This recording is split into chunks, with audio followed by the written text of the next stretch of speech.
I had been itching for some Weird West for the past while, and throughout all the recommendations that I found, two stood at the top. The first was Stephen King's The Dark Tower series, and the other was R.S. Belcher's The Six Gun Turret. Well, I bought both, because why the hell not? But I decided to read this first, The Six Gun Turret. Why? Well, honestly, I've read Stephen King, you know, no shade thrown there, but I've never read R.S. Belcher, so I figured, hey, you know what? Let's give this a shot. And honestly, with all the hype surrounding it, all the recommendations, all the positive reviews, I expected to be immediately pulled into an amazing world ripe with weird and west. But that's kind of the issue with hype, isn't it? You come in with expectations, and there's almost never a situation where those expectations are met, um, whether they're founded or unfounded, because everyone has different tastes, everyone likes different things. So basing your hype on something else is only, for me at least, an expectation for non-expectations. And unfortunately, the Six Gun Turret starts off really poorly. It has quite a few problems that made me want to put this book down and never finish it, which is really sucky because obviously this is one of the most prominent weird westerns out there. And for those of you who don't know, Weird West is basically just weird fantasy set in a Western world. So like supernatural monsters, stuff like that. It's like supernatural fantasy, but specifically in the West. So for starters, the prose in this book, or at least in the beginning, is incredibly purple. Almost every sentence, or so it felt, was littered with similes and metaphors and comparisons and things that were somewhat awkwardly placed that didn't really make sense in the context of what I was reading. Others not really fitting the vibe of a Weird West, like almost too flowery, something that you'd see in, medieval poem. It felt a little bit awkward, and it was very, I wouldn't say dense, because the reading itself is actually pretty light and quick. There's not a lot of things that make you stop and go, oh wait, what the hell just happened? But the purple prose really did work against its favor. And like, part of with that, so like you've got these overly flowery words and sentences and descriptions and all that, but the sentences were incredibly short, incredibly stagnant, and it felt really choppy reading it. It was like thought, thought, thought, thought, not really any room to breathe in between each thought, which, it does work in certain styles, in certain cases, when you really want to drive tension and lead to conflict, or something during a fight scene. But here it really didn't feel right, not really. And on top of that, for a good while in this book, a lot of the characters felt similar. They didn't really have distinct personalities. Like, you can kind of tell who they were, but it wasn't really, the book didn't dive into their personalities. So you get different perspectives, and when you start reading the perspectives, you think you're still reading the perspective of the character prior, and then they say something that character wouldn't say, and you're like, wait, no, now I'm confused. And I tracked back a little bit, and I started reading again. It's like, oh, okay, I get it now. We're not following Jim, we're following John. And it's one of those things that, since it does swap perspectives almost every single chapter, and unlike other books that's, have distinct character perspectives, it doesn't actually tell you that they switch. You have to figure it out yourself. So like in Game of Thrones, they say, okay, this is Brom, this is Sansa. Here it doesn't tell you that. They just give you the title of the chapter, and that's it. And that's not really a bad problem. It really isn't. That's not something. I reviewed The Blade Itself by Joe Abercrombie. That didn't tell you who the characters were. However, the characters in that book, you knew who they were just by reading the first sentence. You can get their characterization. But in this book, at least in the beginning, and I'll get to expanding on that. Um, I didn't really understand who the characters were. They weren't really well fleshed out, well designed, or defined rather, not designed. There just wasn't anything that differentiated them. You know, a few of the characters in the beginning you could tell, or I could tell rather, because I'm the one reading it, I'm reviewing it. I could tell. They were pretty obvious, pretty distinct, but a good portion of them weren't, and I was struggling. I really was. So between the prose, the characters, I was honestly just a little bit bored. But here's the thing.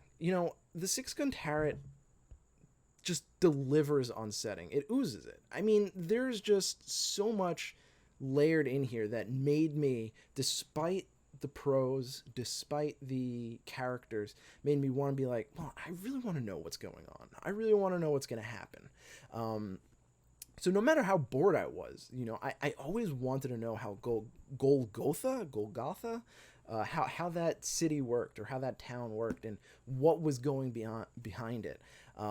It's your typical Western town. They've got a saloon, they've got a stuff. I don't know, I'm blanking right now.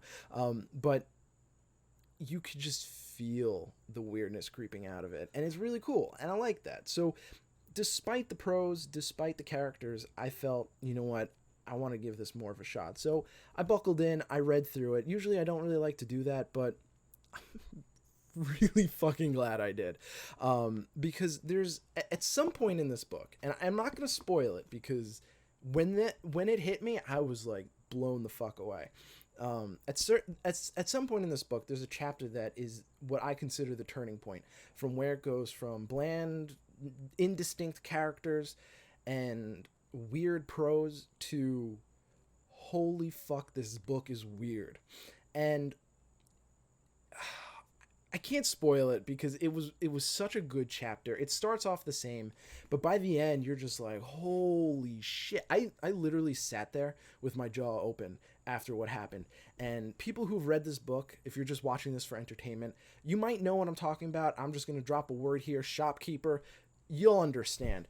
But it's just something about that absolutely made me fall in love with this book. And then from that chapter on, it just kept getting weirder and weirder, falling into a very specific subgenre of horror that I am personally a fan of. I'm not going to say it because, again, it's a bit of a spoiler.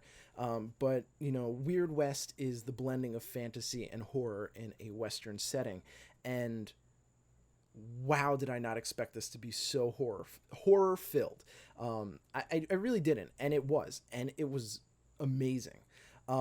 So that was great. It was such a perfect way to go. And, I just kind of wish that it started with that, because the start of this book, I'd say like a good 10%, 15%, maybe 20% if I'm pushing it.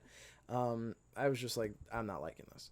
But once that chapter hit, I was sold. And I can understand not leading with it. I can understand that. But yeah, I think, yeah, I don't know what else to say about that part without getting into spoilers.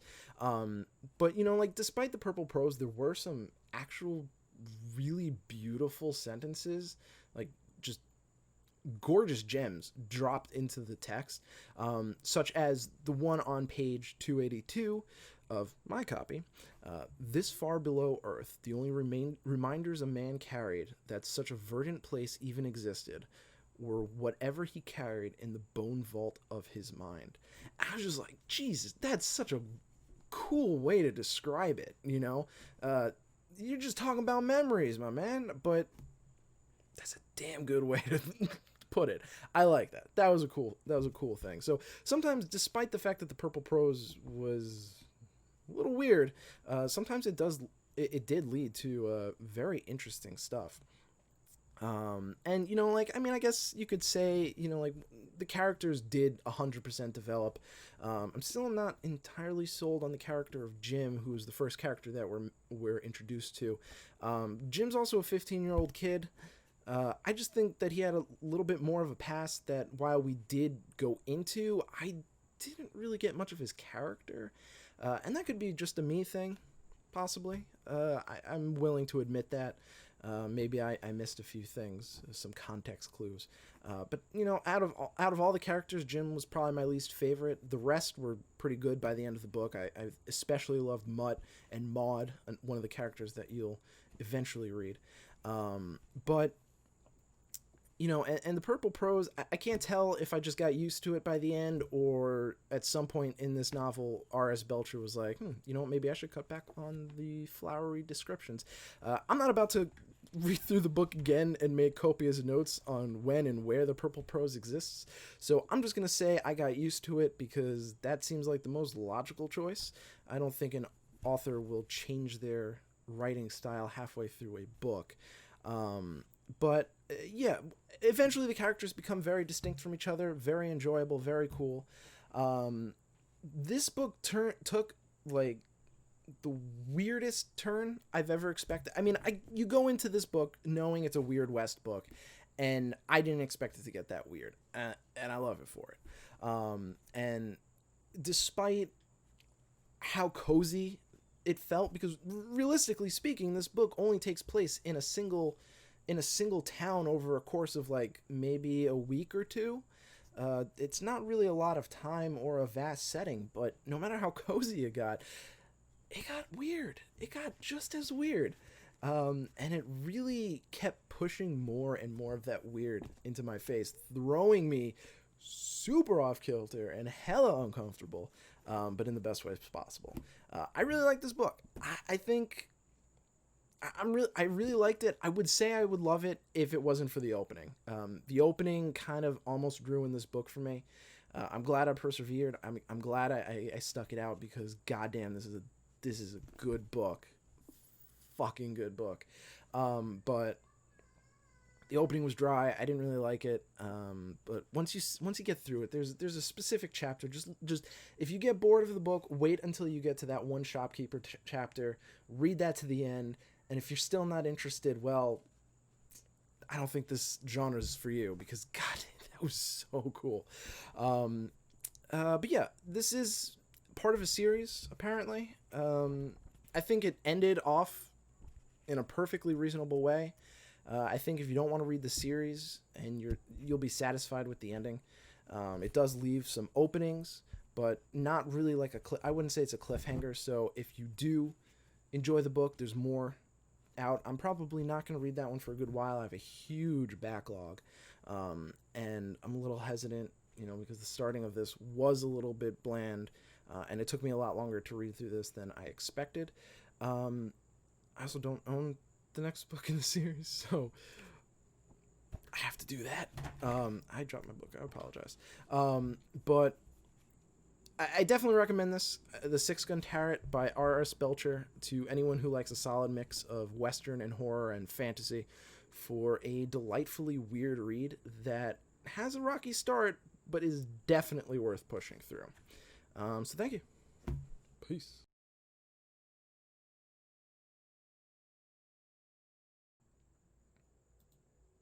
Am I fucking streaming?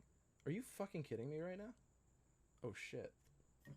No, I'm not streaming. There's no way.